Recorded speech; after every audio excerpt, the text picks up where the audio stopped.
छुटकारा के पहले एक प्रश्न उभरता है, बंधन। हम लोग बंधन में हैं। संत लोग बतलाते हैं, हम लोगों को पता नहीं चलता। हम लोग बंधन में। हम लोग कौन है? इस शरीर नहीं। परम पूज्य बाबा संत श्री साहिब स्वामी जी महाराज बराबर कहा करते थे प्रसंगवश कि शरीर को मैं मानना सबसे बड़ा यह पाप है पाप। इतने संसार में सब पाप का बाप है। हम लोग शरीर नहीं है, हम लोगों का शरीर है। तो हम लोग कौन है? हम लोग जीव हैं। रामायण की पंक्ति बतलाती है, परबस जीव सबस भगवंता, जीव अनेक एक श्रीकंता। हम लोग परबस हो गए, बंधन में हो गए। कौन सा बंधन है? राधा स्वामी जी महाराज लिखते हैं कि बंधे तुम गाढ़े बंधन आम, पहला बंधन पड़ा देह का, दूसर तिरिया जान, तीजा बंधन पुत्र विचारो, चौथा नाती मान। नाती के कह नाती होवे, तब कहे कौन ठिकान। देख लीजिए, पहला बंधन है शरीर का बंधन। और शरीर का बंधन होने से संसार का बंधन चढ़ गया। शरीर में हम लोग आए, एक बंधन, शादी विवाह हो गया दूसरा बंधन, बाल बच्चा हुआ तीसरा बंधन, नाती पोता हुआ चौथा बंधन। मतलब बंधन से कभी छुट्टी नहीं है। अब बंधन में ही लोग शरीर छोड़ करके चल भी देते। इस संसार की जो धन दौलती भी बंधने है। धन दौलत अब हाट हवेली, इस बंधन का क्या करूं बखा। कौन बंधन में नहीं है? किसके पास धन नहीं है बताइए। आपके पास 2 लाख 4 लाख कहीं घर में होगा, बैठे हैं सत्संग में, ख्याल वही होगा। इसी ख्याल में कहीं शरीर छूट गया, तब कहाँ जाएंगे? कहाँ जाएंगे? यही बंधन का फेरा है। इस बंधन में सब है, सब। इस फेरा से बचना बड़ा मुश्किल है। आज से हम लोग प्रयासित नहीं है, जन्म जन्मांतरों से। जब से इस सृष्टि में संसार में आए हैं, तब से प्रयासित है कि हम बंधन से छूट जाएं, लेकिन आज तक नहीं छूट पाए। बहुत लोग इस बात को जानते भी हैं, नहीं प्रवचन करते हैं, बताते हैं। उनसे पूछिए कि आप बंधन से छूट गए, क्या बताएगा? सही हृदय से जवाब देगा तो बंधन से नहीं छूटे। एक बंधन से छूट जाइए, सारा बंधन छूट जाएगा। वो कौन सा बंधन है? शरीर का बंधन। इससे छूट जाएंगे, सारा बंधन अपने आप छूट जाए। भी कोई मर जाए, जिनकी शादी हुई है, तब पत्नी का बर्डन है, उसको बाल बच्चे का बर्डन है, धन संपत्ति का बर्डन है, पूरा फ्री है, कोई उसको टोकने पूछने वाला नहीं। तो आप कहेंगे बाबा शरीर तो सबका छूटेगा, नहीं चाहते भी शरीर छूटता है। लोग शरीर को बचाने में लाखों लाख करोड़ों घुसा देते हैं, लेकिन शरीर रहता नहीं है। फिर परेशानी की क्या बात? यही समझदारी की बात है।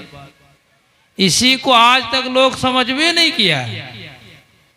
बराबर समझाने का प्रयास किया जा रहा है, लेकिन समझ नहीं पा रहा।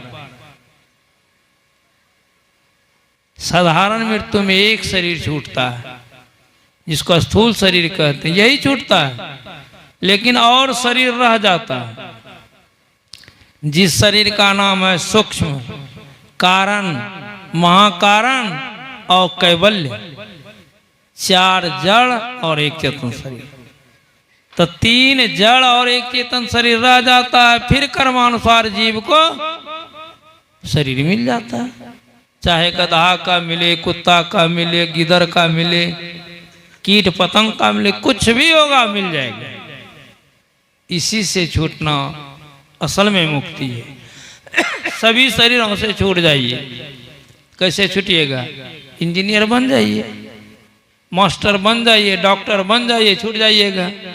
कोई भांज नहीं दुनिया में। बाहर में कितना भी उपक्रम अपनाया जाए, इससे आप और बंधेंगे, छूटेंगे नहीं। इसे छूटने के लिए आपको अंदर चलना पड़ेगा, अंदर का भेद जानना पड़ेगा और भेद जान करके करना पड़ेगा। अभी सुन रहे थे, पलटू साहब लिखते हैं, इल्म के बिना अमल खाक है जी, इल्म सीखा अमल किया हम उसके मुस्ताक हैं जी। इल्म भेद को कहते हैं, तरीका को कहते हैं, सीखना पड़ेगा। जब तक तरीका को नहीं सीखेंगे मुक्ति नहीं मिलेगी। एक बड़ा अच्छा रोचक प्रसंग है। एक बार गोरखनाथ जी महाराज कहीं जा रहे थे, वो कहते जा रहे थे कि राम राम कहे अब भवबंधन छूटे, राम राम कहे भवबंधन छूटे। रास्ते के बगल में एक दरवाजे पर एक पिंजरे में सुग्गा पड़ा था। जब वो बढ़ गए, ओ महाराज, गोरखनाथ जी पीछे मुड़ के देखते हैं कौन कह रहा है भाई, कोई दिख तो नहीं रहा है। दृष्टि गई पिंजरे पर, लगता है सुग्गा तो नहीं बोल रहा है। वो लौट गए, कहते तुम ही कह रहा था गो महाराज। कहा का क्या कह रहे थे? का साधुओं के झूठ क्यों बोलते हैं? का क्या झूठ बोला मैं? आप तो सरासरी झूठ बोल रहे हैं। आप कह रहे हैं कि राम राम कहे भवबंधन छूटे।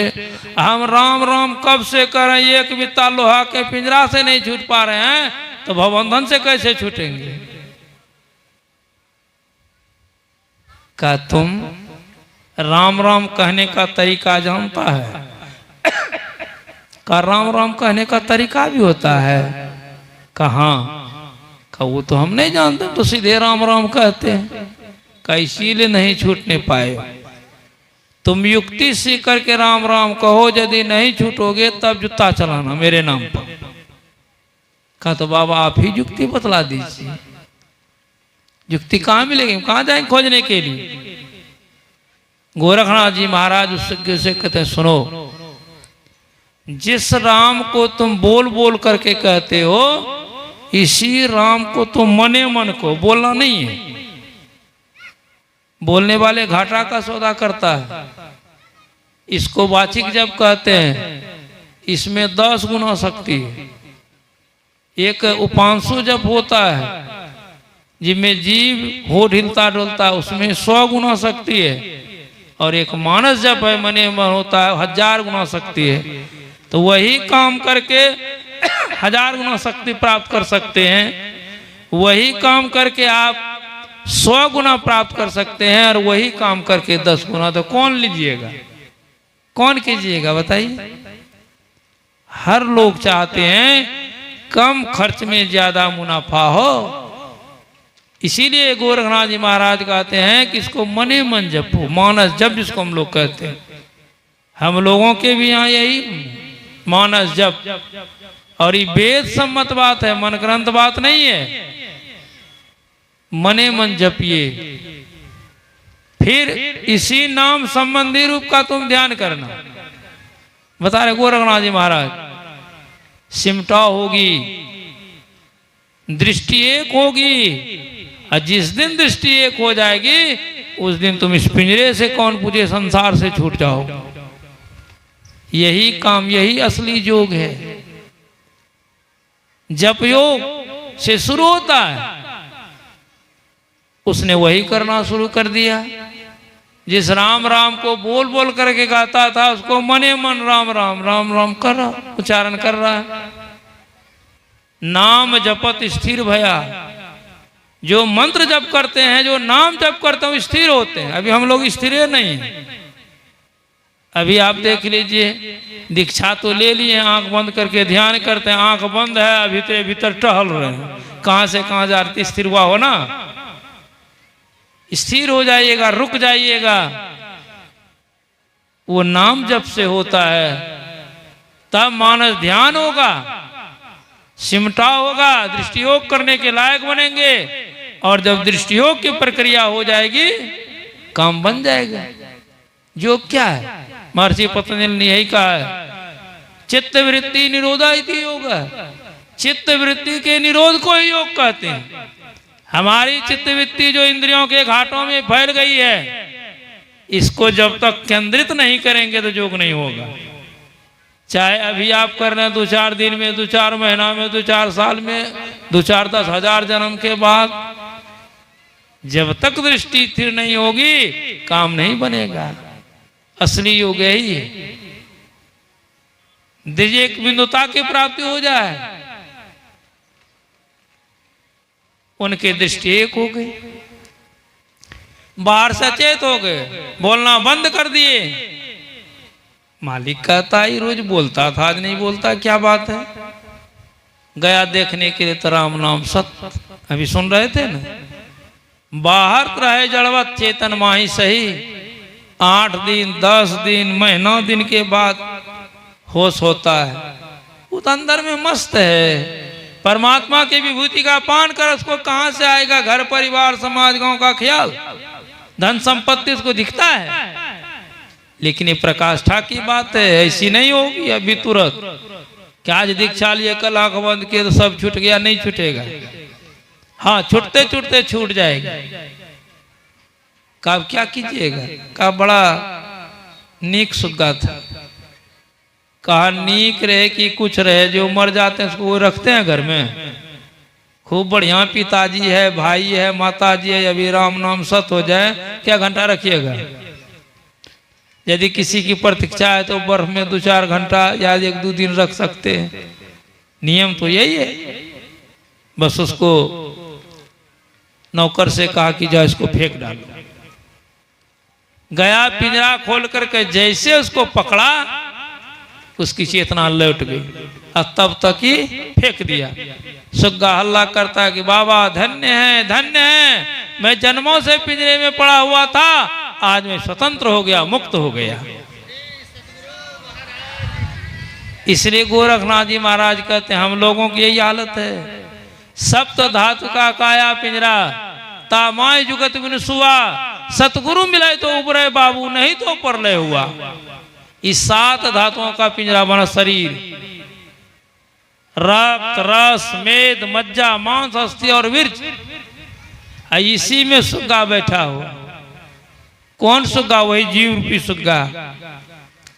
यदि उनको सदगुरु का ज्ञान मिल गया, सदगुरु का ज्ञान शरीर को मिलता है कि जीव को मिलता है? शरीर तो माध्यम है, और शरीर छूट जाएगा तो फिर नहीं मिल सकेगा। मरने के बाद दीक्षा का काम नहीं होता है, शरीर रहते ही होता है। यही बंधन है, यही पूंजी है, यही समझने की बात है। इसलिए कहते हैं जीते जी जितने संत हुए सबों ने कहा ना, कबीर साहब भी क्या बोले, तन छूटे जी मिलन कहत है सो सब झूठी आशा। और दादू दयाल जी महाराज, जीवत छूटे देह गुण, जीवत मुक्ता हो, जीवत काटे कर्म सब मुक्ति कहावे सो। देख लीजिए, जीते जी सब बंधन को काट देंगे तब मुक्ति। बंधन क्या है? अंधकार प्रकाश और सब। इस तीनों पर्दा से, तीनों आवरण से अपने आप को निकाल लेंगे साधन विशेष के द्वारा, तब मुक्ति होगी। असाधारण मुक्ति की तो गिनती शास्त्र में भी भगवान ब्रह्मा और शिव के संवाद में सुने। पिंड पाते न या मुक्ति सा मुक्ति न तो मन्नते, देह ब्रह्मत्व माया ते जलानांग सेंद्रंग था अनन्यतांग यदा याति तदा मुक्ता स उच्यते। अर्थ भी सुने हैं कि मरने पर जो मुक्ति होती है वो मुक्ति नहीं है। फिर भी हम लोग इसी आशा में बैठे हुए हैं। शरीर छूटेगा, पुत्र अग्निदान कर देगा, श्राद्ध कर्म क्रिया करा देगा, हम लोग मुक्ति प्राप्त कर जाएंगे, छूट जाएंगे। तो ध्यान भजन करने की कौन जरूरत है? इधर नाती पोता को संभालते रहिए, मरने के बाद मुक्त हो जाइए। कभी नहीं, बड़ी मुश्किल है।